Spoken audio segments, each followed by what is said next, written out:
తాకట్లో ఉన్న మీ బంగారాన్ని విడిపించి ఆ రోజు ఆన్లైన్ రేటుకి కొంటాం. Sharma gold company.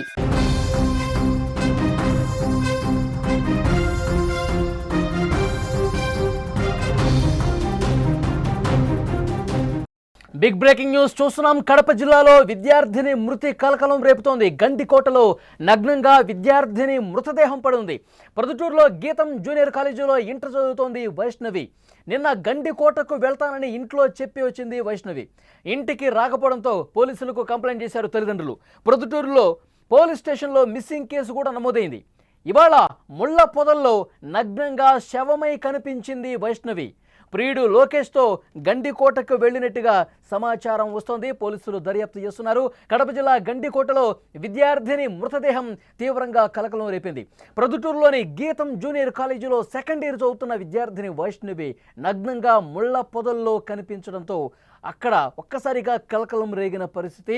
సోమవారం ఉదయం స్నేహితులతో కలిసి గండికోటకు వెళ్తున్నాను అని ఇంట్లో చెప్పింది. కానీ ఇంటికి తిరిగి రాకపోవడంతో ప్రొద్దుటూరు పోలీస్ స్టేషన్లో ఫిర్యాదు చేశారు. ఆమెను గాలిస్తుండగానే ఉదయం గండికోటలో ముళ్ల పొదల్లో యువతి చనిపోయి కనిపించడం దుమారం రేపింది. ఆమె ప్రియుడు లోకేష్తో గండికోటకు వెళ్ళినట్టుగా పోలీసులు సమాచారం సేకరించారు. ఆమె చనిపోయింది ఇప్పుడు పూర్తిగా మిస్టరీగా మారింది. నగ్నంగా కూడా ఉండటంతో అనుమానాలు కనిపిస్తున్నాయి. చనిపోయిన విద్యార్థినిది ఎర్రగుంట్ల మండలం అల్లదుర్తి గ్రామం కాగా లోకేష్ది కూడా అదే గ్రామంగా తెలుస్తోంది. ప్రస్తుతం అతన్ని పోలీసులు అదుపులోకి తీసుకున్నారు. వీళ్ల మధ్య 5 సంవత్సరాలు ప్రేమ వ్యవహారం ఉన్నట్టు స్థానికంగా చర్చ కూడా కనిపిస్తుంది. సీసీ ఫుటేజ్ దృశ్యాలు మీరు స్క్రీన్ మీద చూస్తూ ఉన్నారు. వైష్ణవి ప్రియుడు లోకేష్తో కలిసి గండికోటకు బైక్ మీద వెళ్తున్నటువంటి దృశ్యాలు పోలీసులు సేకరించారు. విజువల్స్లో చాలా స్పష్టంగా ఇది మనం చూడొచ్చు. చాలా దారుణంగా నమ్మించి నయవంచనకు గురి చేసి మోసం చేసి దారుణంగా లోకేష్ చంపేశాడు అంటూ కుటుంబ సభ్యులు తీవ్రంగా ఆరోపిస్తున్నటువంటి పరిస్థితి. గండికోటకు వెళ్తున్నానని చెప్పి ఇంట్లో వాళ్ళకి చెప్పి నేను ఫ్రెండ్స్తో కలిసి వెళ్తున్నానని చెప్పి వచ్చినటువంటి వైష్ణవి లోకేష్తో కలిసి బైక్ మీద గండికోటకు వచ్చింది. పోలీసులు ఆ సమాచారం సేకరించారు. సీసీ ఫుటేజ్లో కూడా ఆ సమాచారం ఉంది. ఎంత దారుణం చూడండి. ఆ అమ్మాయి ఎంత బంగారం లెక్క ఉంది. బంగారంలా ఉన్నటువంటి ఒక అమ్మాయిని ప్రేమ పేరుతో నమ్మించి మోసం చేసి గొంతు కోశాడు లోకేష్. చాలా దారుణమైనటువంటి ప్రవర్తన కలిగి ఉన్న వ్యక్తిగా అక్కడ ఆ గ్రామంలో ఉన్నటువంటి వాళ్ళు చెప్తున్నారు. స్థానికుల నుంచి సమాచారం వస్తుంది. ఎంత దారుణంగా గండికోటకు తీసుకువెళ్ళి అక్కడ దారుణంగా హతమార్చేశాడు లోకేష్. బంగారం లాంటి అమ్మాయిని ఎంత దారుణంగా పొట్టను పెట్టుకున్నాడంటూ ఆ గ్రామస్తులు లోకేష్ మీద తీవ్ర ఆగ్రహం వ్యక్తం చేస్తున్నారు.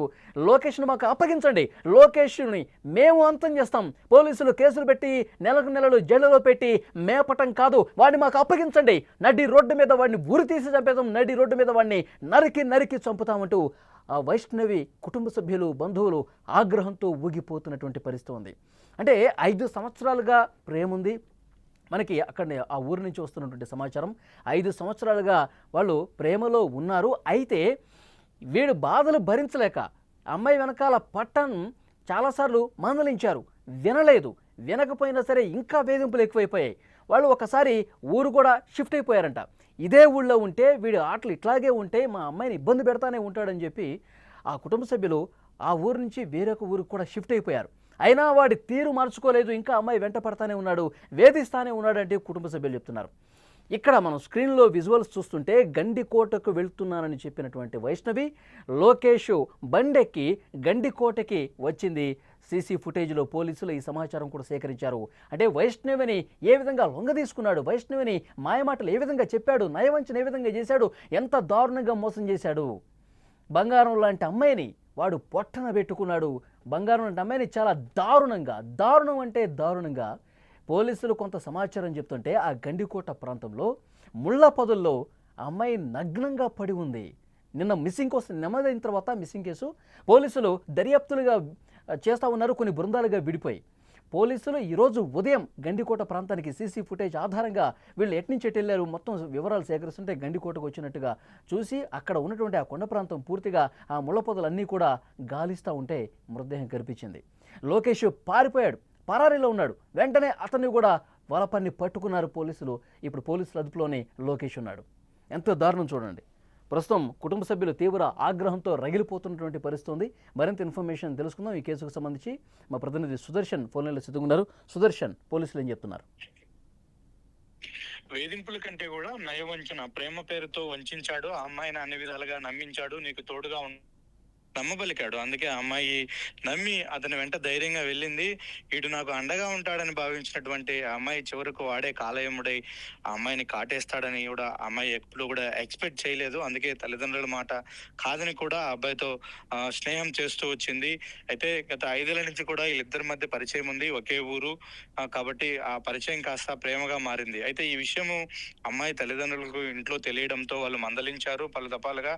ఇక్కడే ఉంటే గిన ఈ అమ్మాయిని ఏ విధంగా అయినా అతను మాయమాటలు చెప్పి లొంగ తీసుకుంటాడన్న భయంతో, తన అమ్మాయి జీవితం నాశనం కాకూడదన్న ఉద్దేశంతో చివరికి ఉపాధిని, ఉన్న ఊరిని కూడా వదిలి వాళ్ళు పక్కనే ఉన్నటువంటి ప్రొద్దుటూరుకి వెళ్ళి అక్కడ జీవిస్తున్నారు. అయితే ఈ అమ్మాయి ప్రొద్దుటూరులోని గీతం జూనియర్ కాలేజీలో ఇంటర్మీడియట్ సెకండ్ ఇయర్ చదువుతుంది. ఈరోజు తన అంటే అది బాలికల కళాశాల, ఫ్రెండ్స్ తో కలిసి గండికోటకి వెళ్తున్నాము అంటే కాలేజీలో తన తోటి ఫ్రెండ్స్ అంటే అమ్మాయిలతో కలిసి వెళ్తుంది అని ఇంట్లో వాళ్ళు అనుకున్నారు. అయితే చివరికి ఆ లోకేష్ తో కలిసి వెళ్ళింది. ప్రొద్దుటూరుకి వెళ్ళి ఫ్యామిలీ షిఫ్ట్ అయిన తర్వాత కూడా వాళ్ళిద్దరి పరిచయం కొనసాగుతూనే ఉంది. అయితే ఈ లోకేష్ విషయం మనం ఎంక్వైరీ చేస్తే ఫ్రెండ్స్ వేసుకొని గ్యాంగ్స్టర్ లాగా తిరుగుతూ తాగుతూ ఉంటాడు, గొడవలకు వెళ్తూ ఉంటాడు అని ఆ అమ్మాయి తండ్రి చెప్తూ ఉన్నాడు. అనేక సార్లు మేము ఆ ఊరి అంటే సుదర్శన్ కుటుంబ సభ్యులు చాలా సార్లు మందలించారు కదా, కేసు పెట్టిన పరిస్థితి ఉందా?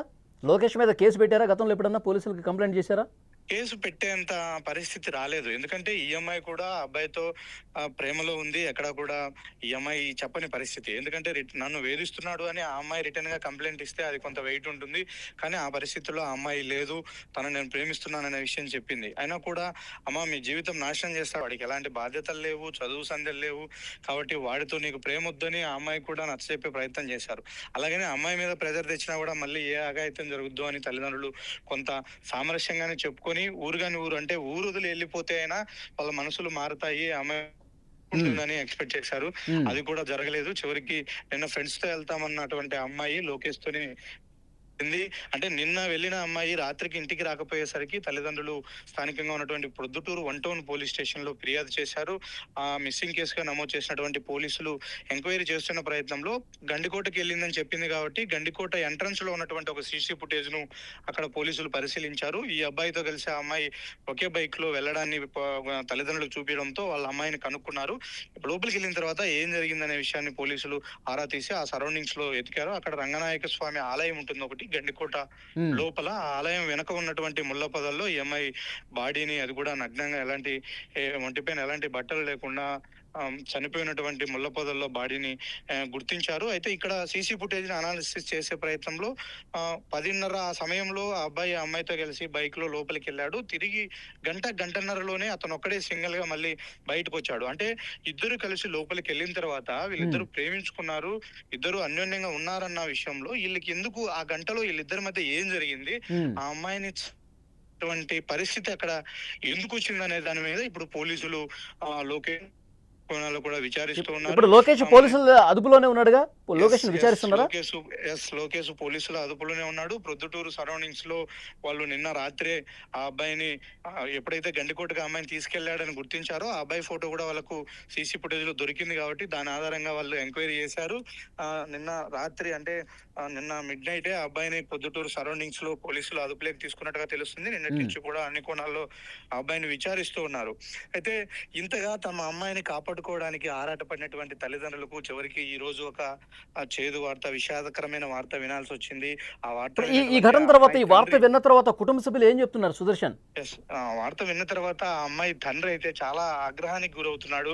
తను ఎక్కడ కూడా ఆవేదన చెందుతున్న పరిస్థితి కూడా లేదు. ఎందుకంటే ఇంతటి దారుణమా నా బిడ్డను ఒక ఆడపిల్ల తండ్రిగా నేను కాపాడుకోవడానికి ఇంత ప్రయత్నించినా కూడా ఆ విధవ, ఆ జులాయి విధవ ఎట్టి పరిస్థితుల్లో మా అమ్మాయిని ట్రాప్ చేయాలనుకున్నాడు. చివరికి ప్రాణాలు తీశాడు, మాకు కడుపు కోత మిగిల్చాడు, ఖచ్చితంగా తనను ఎన్కౌంటర్ చేయాలి అంటూ కూడా అతను చేత కాకపోతే నాకు అప్పచెప్పండి, ఖచ్చితంగా నా బిడ్డకు ఎంత అన్యాయం చేశాడో 5 ఏళ్లుగా మేము వాడి టార్చర్ వల్ల, వాడి వేధింపుల వల్ల, వాడి తీరు కారణంగా మేము ఎంత మానసిక క్షోభకు గురయ్యాము. ఎందుకంటే ఒక అమ్మాయి తల్లిదండ్రులుగా అమ్మాయి వాడితో తిరుగుతుందంటే బయటికి అది తెలిస్తే పరువు పోతుందన్న విషయం ఒకటి, ఆ అమ్మాయిని ఏ టైంలో ఏం చేస్తాడో ఏమో. అలాగని అమ్మాయిని బంధించి కాపాడుకోలేని పరిస్థితి. అనేక విధాలుగా అమ్మాయిని మోటివేట్ చేసే ప్రయత్నం చేశారు. కానీ ఆ అమ్మాయి పూర్తిగా అబ్బాయి ట్రాప్ లో పడిపోయింది, ప్రేమ అంటుంది, ఉంది. ఆ అబ్బాయి ఫోన్ కు రెస్పాండ్ అయ్యి ఈ రోజు గండికోట గ్రామంటే వెళ్లే పరిస్థితుల్లో అమ్మాయి ఏంటంటే తల్లిదండ్రులైనా ఏం చేయగలుగుతారు ఈ విషయంలో? ఇది నా ప్రేమ అంటే ఒక అమ్మాయిని తీసుకెళ్లి ఈ విధంగా చేసి చంపడమేనా ప్రేమ? అసలు ప్రేమ అంటే వాడికి తెలుసా? లోకేష్ అనే వాడికి తెలుసా? వాడు రోజు గ్యాంగ్ వేసుకొని అబ్బాయిలతో కలిసి మందు తాగుతూ గొడవలకి వెళ్లే వాడికి ప్రేమించే మనస్తత్వం ఉంటుందా అన్నది ఇప్పుడు ఆ తల్లిదండ్రులందరూ కూడా ప్రశ్నిస్తున్నారు. ఇది ఖచ్చితంగా పోలీసులు కఠినంగా శిక్షించే విధంగా అన్ని విధాలుగా కేసును అయితే ఎంక్వైరీ చేస్తున్నారు. ఇప్పటికే సంఘటనా స్థలానికి ఇక్కడ క్లోజ్ టీం వెళ్ళింది, వెళ్ళింది. అసలు ఆ ఘటన ఏం జరిగిందన్న దానిపైన పోలీసులు విచారణ చేస్తూ ఉన్నారు. ఇస్తున్నారా లేకపోతే ఇంకేమన్నా ఏమన్నా లోపల జాయిన్ అయ్యారా, ఆ అమ్మాయిని అందరూ వేధించడం కారణంగా అలా జరిగిందా, ఏం జరిగింది అనేది ఇప్పుడు మిస్టరీగా మారింది. ఇది కూడా త్వరలోనే పోలీసులు ఛేదించే అవకాశాలు కనిపిస్తాయి. ఓకే సుదర్శన్, మరింత ఇన్ఫర్మేషన్ కోసం మళ్ళీ ఒకసారి మిమ్మల్ని కాంటాక్ట్ చేస్తాం. వైష్ణవి తల్లిదండ్రులు కుటుంబ సభ్యులు ఆగ్రహంతో రగిలిపోతున్నారు. ఇంత మోసం చేసి నయవంచనకు గురి చేసి మా అమ్మాయిని చాలా దారుణంగా చంపేసి ముళ్ళ పొదల్లో పడేశాడు, వాడిని కఠినంగా శిక్షించాలి, ఉరి తీయాలి, వాడిని మాకు అప్పగించండి అంటూ కుటుంబ సభ్యులు ఆగ్రహంతో మాట్లాడుతున్న పరిస్థితి. వైష్ణవి తండ్రి ఏమన్నాడు ఒక్కసారి వినండి. ఇంతకుముందు మీ పాప నేడు సతాయిస్తా అన్నాడు కదా, సతాయిస్తుంటే నేను ఇది చేయడం నాది సొంతం. ఇదంతా సతాయిస్తుంటే మన ఆడపిల్లలకు వెళ్ళడం నేను వీడికి వచ్చిన వీడికి ఏంటి గొడవ నాకు అని వచ్చినా అని ఇచ్చిపెట్టేవాళ్ళు. వాళ్ళు ఫుల్ గ్యాంగ్ నా అమాపులు గ్యాంగు ఎరుగుంటంతా తాగి అల్లరి చేస్తుంటే నేను చూసిన పిల్లలు 3 సార్లు చూసిన పడిపోయి అంతా గ్యాంగ్ అంతా చూసిన నన్ను చూసి ఇట్లా పక్కకు పోతున్నాడు. మా ఊరే కాబట్టి వాని ఎంటుకౌంటర్ చేయాలా తెలంగాణలో చేసినట్టు. మీ చేత కాబట్టి నేనే చేస్తా, ఓకేనా? అదే తండ్రి చెప్తున్నారు. వైష్ణవి తండ్రి చాలా స్పష్టంగా వాడిని ఎన్కౌంటర్ చేసి పడేయాలి, లేదంటే వాడిని మాకు అప్పగించండి, మేము చూసుకుంటాం వాడి సంగతి అంటూ వైష్ణవి తండ్రి ఆగ్రహంతో రగిలిపోతూ చెప్తున్నటువంటి మాటలవి. ఎంత దారుణంగా లోకేష్ వైష్ణవిని నమ్మించి నయవంచన చేసి గొంతు కోసి మాయమాటలు చెప్పి గండికోటకి తీసుకొచ్చి చంపేసి ముళ్ళ పొదల్లో పడేశాడు. నగ్నంగా వైష్ణవి మృతదేహం కనిపించిందంటే ఎంతటి దారుణమైనటువంటి పరిస్థితిలో ఆమె ఉన్నది. ఆ సమయంలో అసలు ఏం జరిగిందో పూర్తిగా ఇంకా దర్యాప్తు చేయాల్సిన అవసరం ఉంది. లోకేష్ ఒక్కడే ఉన్నాడా ఆ స్పాట్లో? అంతకుముందే వాళ్ళ ఫ్రెండ్స్ని ఎవరైనా పంపించి అందరూ కలిసి దారుణంగా ఏమైనా ప్రవర్తించారా? ప్రస్తుతం పోలీసులు అన్ని కోణాల్లో కూడా దర్యాప్తు చేస్తున్నటువంటి పరిస్థితి ఉంది. ఒక ముఖ్యమైనటువంటి విషయం, అమ్మాయిలు కూడా ఆలోచించాలి అసలు ఎవరితో మనం ఉంటున్నాం అన్న విషయానికి సంబంధించి. ఎందుకంటే ఆ ఊరి నుంచి డీటెయిల్స్ వస్తున్నాయి. ఇప్పుడు మా ప్రతినిధి సుదర్శన్ చెప్పినట్లుగా ఆ గ్రామస్తులు కొంతమంది సమాచారం ఇస్తూ ఉన్నారు. లోకేష్ అనే జులాయిగా తిరుగుతూ ఉంటాడు, ఒక గ్యాంగ్ని మెయింటైన్ చేస్తూ ఉంటాడు, తిరుగుతూ ఉంటాడు, తిరుగుబోతూ వాడు అసలు ఏ పని చేయడు. అలాంటి వాడు మా అమ్మాయిని ట్రాప్ చేయటం మొదలుపెట్టాడు, నమ్మించాడు, నయవంచనకు గురి చేశాడు, మోసం చేశాడు, పూర్తిగా తన వైపుకు లాగే ప్రయత్నం చేశాడు. కొన్నాళ్లుగా ఇదే విధంగా తంతు కొనసాగుతుంది. 2-3 సార్లు మందలించా కానీ వాడి పరిస్థితుల్లో ఎలాంటి మార్పు రాలేదు. ఇంకా వాడు బాధ భరించలేక మేము వేరే ఊరికి షిఫ్ట్ అయినా కానీ మా అమ్మాయిని వెంట పడతానే ఉన్నాడు. మా అమ్మాయిని పూర్తిగా ట్రాప్ చేసి తన వైపు లాగేసుకున్నాడు. ఈరోజు ఇంత దారుణం జరుగుతుందని చెప్పి అస్సలు మేము ఊహించలేదు. గండికోటకి వెళ్తున్నానని చెప్పి ఇంట్లో చెప్పి వెళ్ళినటువంటి వైష్ణవి గండికోటలో ఈరోజు మృతదేహమై నగ్నంగా కనిపించిందంటే ఎలాంటి దారుణమైన పరిస్థితులు కనిపించినాయి. లోకేష్ అనేవాడిని నడి రోడ్డు మీద ఉరి తీయాలి, లేదంటే ఎన్కౌంటర్ చేయాలి. బంగారం లాంటి మా అమ్మాయిని ఇంత దారుణంగా వాడు చంపేస్తాడంటూ కన్నీరు పెట్టుకుంటున్న పరిస్థితుంది. ఆ తండ్రి మాటలు మీరు ఉన్నారు, వాడిని మాకు అప్పగించండి, లేదంటే తెలంగాణ హైదరాబాద్లో చేశారు కదా ఎన్కౌంటర్, ఆ విధంగా చేస్తేనే ఇలాంటి వెధవలకు బుద్ధి వస్తుంది. ఇలాంటి వాళ్ళు తిరుగుబోతులు, తాగుబోతులు, జులాయిగా తిరిగే వెధవలు అమ్మాయిలు జోలికి రావాలంటే భయపడే విధంగా కఠినంగా శిక్షించాల్సినటువంటి అవసరం ఉందని ఆ కుటుంబ సభ్యులు చెప్తూ ఉన్నారు. ఇంటర్మీడియట్ చదువుతుంది, 2nd ఇయర్. అమ్మాయి చూడండి ఎంత బాగుందో, బంగారం లాగుంది. ఆ అమ్మాయిని అసలు చంపాలన్న ఆ ఆలోచన వాడికి ఎట్లా వచ్చింది? సరే ప్రేమించుకున్నారు, కొన్నాళ్ళుగా ఇద్దరు కూడా ఇంట్లో విభేదాలు ఉన్నా సరే, ఇంట్లో ఒప్పుకోకపోయినా సరే మీరు కలిసి బయట తిరుగుతూ ఉన్నారు. కానీ ప్రేమ నటించినటువంటి ఈ వెధవ నిజంగా మాయమాటలు చెప్పి నమ్మించి ఇంత దారుణంగా గొంతు కోసి, ఇంత దారుణంగా నయవంచనకు గురి చేసి, మాయమాటలు చెప్పి నమ్మించి ప్రేమను నటించి నిర్మానుష ప్రదేశానికి తీసుకొచ్చి గండికోటలో ముళ్ళ పొదల్లో చంపేసి పడేస్తాడు. అది నగ్నంగా. కోపంతో రగిలిపోతున్నారు. వాళ్ళ రక్తం సలసలా కాగిపోతోంది. పోలీసులు ఒకవైపు దర్యాప్తు చేస్తున్నారు, కానీ సంయమనం పాటించండి అని పోలీసులు ఒకవైపు చెప్తున్నప్పటికీ ఎక్కడా వినట్లేదు. వాణ్ణి మీరు అరెస్ట్ చేసి జైల్లో పెడతారు, నెలలు మేపుతారు, ఇంకా ఆంబోతులుగా అతన్ని మేపుతారు. అతనికి ఏమీ కాదు, మళ్ళీ బయటకు వచ్చేస్తాడు, ఏదో రకంగా బెయిల్ మీద బయటకు వచ్చేస్తాడు. కానీ మా కోపం చల్లారదు. వాడు చేసినటువంటి మోసం, మమ్మల్ని పెట్టినటువంటి ఒక టార్చర్ ఇంకా మా కళ్ళ ముందు కనిపిస్తానుంది. వాడిని మాకు అప్పగిస్తారా లేదా, వాడిని మీరన్నా చంపుతారా, మమ్మల్ని చంపమంటారా అంటూ ఆ కుటుంబ సభ్యులు ఆవేదనతో, ఎందుకంటే అల్లారు ముద్దుగా పెంచుకున్నటువంటి ఆ అమ్మాయిని ఇంటర్మీడియట్ సెకండ్ ఇయర్ గీతం కాలేజీలో చదువుతోంది. ఒక మంచి భవిష్యత్తు ఉంటుంది, మంచిగా చదువుకున్నాక ఒక మంచి వ్యక్తితో పెళ్లి చేద్దామని చెప్పి ఆ కుటుంబ సభ్యులు ఎన్నో ఆశలు పెట్టుకుని ఉంటారు ఆ అమ్మాయి మీద. వైష్ణవి చూడటానికి బంగారం లెక్క, మన కుటుంబ సభ్యులలాగా ఎంత బాగుందో చూడండి. అలాంటి అమ్మాయిని చాలా దారుణంగా నమ్మించి మాయమాటలు చెప్పి తీసుకెళ్ళి చంపేసి ముళ్ళ పొదల్లో పడేశాడు. ఆ గ్రామస్తులందరూ కూడా ఆగ్రహంతో రగిలిపోతున్నారు. వాడిని మాకు అప్పగించండి అంటూ పెద్ద ఎత్తున అక్కడ ఆందోళన చేస్తున్నటువంటి పరిస్థితి ఉంది. సో పోలీసులు ఇంకా దర్యాప్తు చేస్తున్నారు. వీడే ఉన్నాడా, ఇంకా ఎవరైనా ఉన్నారా, ఆ గండికోట రిజర్వాయర్ దగ్గరికి ఇంకా ఎంతమంది ఉన్నారు, వీళ్ళు బైక్ మీద వెళ్లేలోపే అక్కడ కొంతమందిని ఏమైనా కాపు కాసి పెట్టాడా? ఎందుకంటే ఆ అమ్మాయి ఆ మృతదేహం పడిపోయిన తీరు చూస్తే ఏదో అఘాయిత్యం జరిగి ఉంటుంది, చాలా దారుణంగా ఏదో చేసి ఉంటారన్న అనుమానం ఆ కుటుంబ సభ్యుల్లో చాలా బలంగా ఉంది. సో డెఫినెట్గా అన్ని కోణాల్లో దర్యాప్తు చేసి వాస్తవాలు వెలికి తీయాలి, నిజాలు బయటికి రావాలి. పోలీసులు చేత కాకపోతే చెప్పండి, వాణ్ణి ఇక్కడికి తీసుకురండి, మా ఊరికి తీసుకురండి, నడ్డి రోడ్డు మీద వాణ్ణి కాల్చి చంపుతామని చెప్పి కుటుంబ సభ్యులు ఆవేదనతో మాట్లాడుతున్న పరిస్థితుంది. ఈ కేసులో ఇంకా దర్యాప్తు జరుగుతుంది. పోలీసులు మరికొద్ది గంటల్లో పూర్తి డీటెయిల్స్ చెప్పే అవకాశం కనిపిస్తోంది.